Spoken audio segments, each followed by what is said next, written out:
Why apply for Australia's Spouse Visa Subclass 82801 and 309?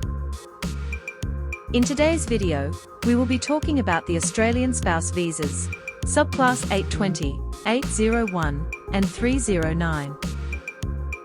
Let's start with the eligibility requirements for spouse visas. If you are in a relationship with an Australian permanent resident, citizen or eligible New Zealand citizen, and plan to live in Australia with your partner, a spouse visa may be appropriate for you.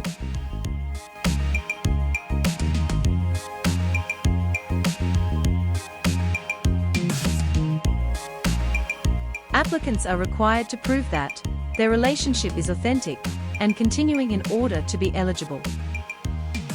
This can be demonstrated through financial commitment, emotional support, the nature of the household, and social acceptance. A temporary visa may be granted while your permanent visa is being processed.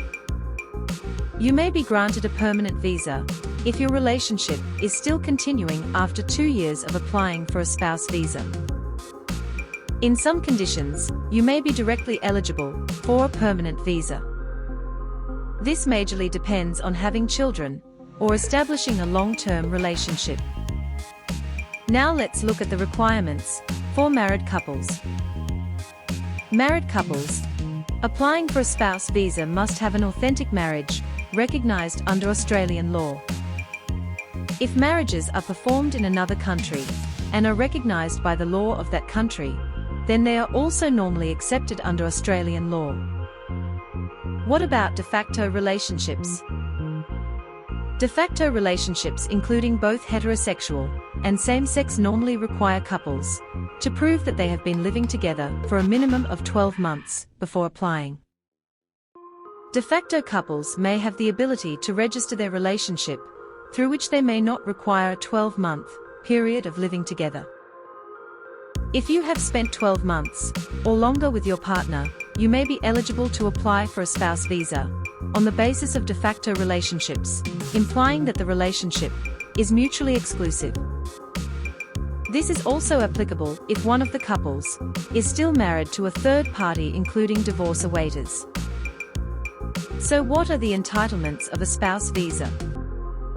Through the spouse visa, you'll be granted temporary residency in Australia. You will be able to do the following through this visa. Stay in Australia while your permanent partner visa application is being processed.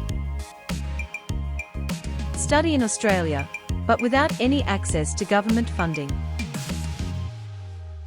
Work in Australia.